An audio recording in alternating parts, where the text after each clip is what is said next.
Now, it's an important day for the federal government, with the new Treasurer Scott Morrison expected to reveal more bad economic news in the mid-year budget update. Joining us now from Perth is Finance Minister Matthias Cormann. Minister, thank you for getting up early for us. Good morning. Good morning, good to be here. If the deficit comes in between, say, $35 to $38 billion, would that be described as a budget emergency?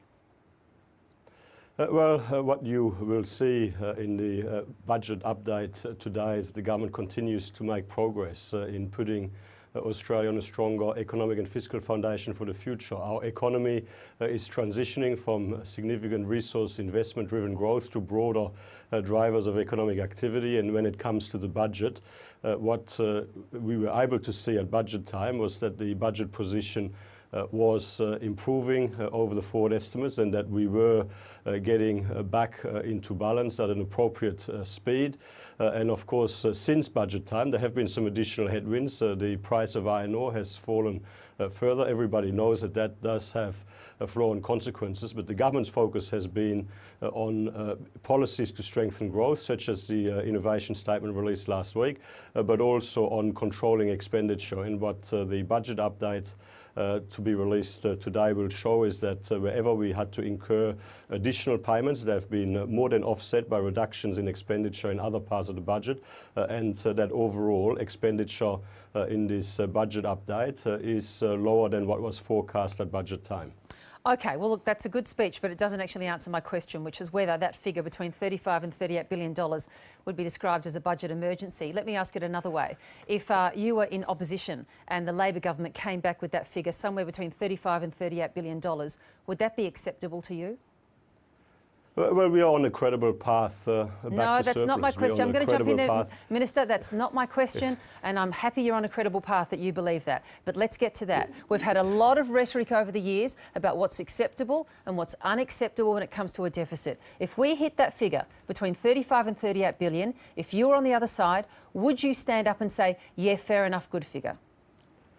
Virginia, I'm quite happy for you to go into the politics and into the commentary. No, that's not the politics. That's how, Minister, that's how you've played it. You're doing. That's how you've played it. Well, you've played it very hard with strong rhetoric. So does the rhetoric apply to you? Well, Virginia, you can go into the politics and you can try and get me into the commentary. I've got How about a job trying you to get to answer a question? Part of the economic team. And the job is to ensure that Australia is on the strongest possible economic and fiscal foundation for the future.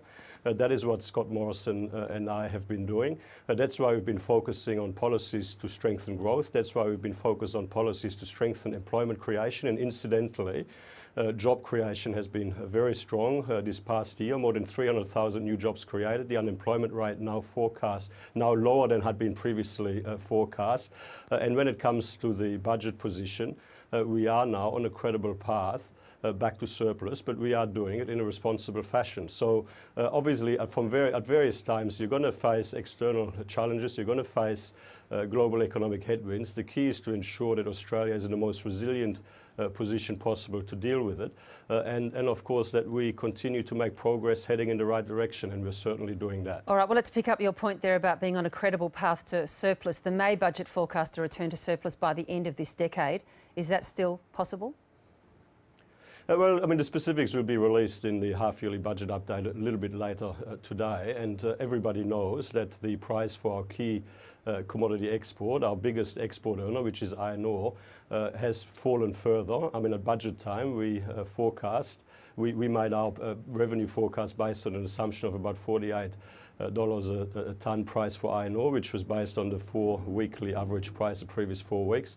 Obviously, there's been some further reductions in the price for iron ore. Everybody knows that. Everybody knows that that has flow-on consequences when it comes to the economy more generally, and when it comes to revenue, company tax revenue in particular. So, I mean, clearly you would expect to see some further reductions in revenue in this mid-year economic and fiscal outlook. But the important point here is that these areas where we where we are in control, where we are able to control our decisions, the effect of policy decisions overall have improved the budget bottom line.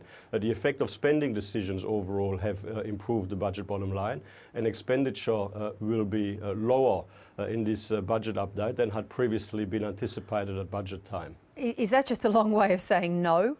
that you won't actually get that back in deficit by the end of the decade? Well, no, Because I'm sure our viewers would appreciate brevity said, this morning, Minister. Well, what I said to you very directly is that obviously the mid-year economic and fiscal outlook will be released later today. I mean, I think that yes, of course, we know that. You asked me to come on your show today. You knew that I wouldn't be able to give you the specific numbers, but I was obviously happy to talk to you about generally what we've been considering as we've been putting this half-yearly budget update together. Well, look, let's reflect on something else. I mean, I think this is important for us to consider this as well when you can't go into specifics. And I know that this will be on top of mind for many of our viewers. The growth forecasts from the last budget were always too optimistic. I mean, according to many commentators, they thought that was just ridiculous. So are you reflecting now that perhaps we were at that time too optimistic about growth when clearly we were, and it was evident that we were coming to, if not the middle, then the end of this particular cycle of the mining boom? On reflection, do you think that's possible? Well, I mean, obviously, Treasury has publicly indicated a few weeks ago that they've made some adjustments to some technical assumptions that they're using for the final 2 years of the forward estimates and the 3-year period beyond the forward estimates, and that is all on the public record. I wouldn't, overstate the significance of a change in technical assumptions. But I mean, obviously, again, when it comes to economic growth forecasts, from time to time there are adjustments that are made depending on what happens in the global economy.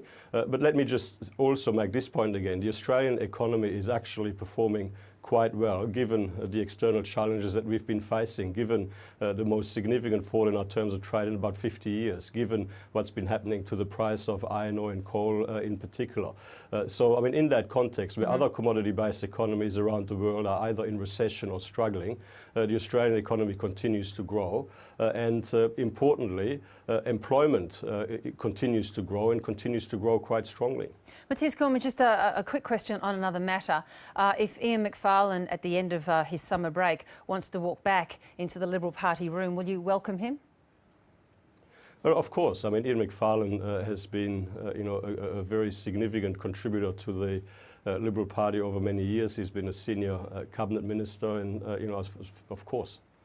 So you don't believe there should be any sort of retribution there, or any of your fellow members who might feel badly about an attempted defection gone wrong and then him trying to return back into your arms? Well, look, I mean, Ian understandably was disappointed that he was no longer in the cabinet after Malcolm Turnbull became Prime Minister. Sure, but is that the correct way to behave when you lose that position? I mean, there's swings and roundabouts in politics. Yeah, I know that you're always very keen for me to get into the politics and into the commentary. I'm just keen for a chat, I've answered your question. I've answered your question. I would love it if Ian happily re-embraces his Liberal Party family in the new year.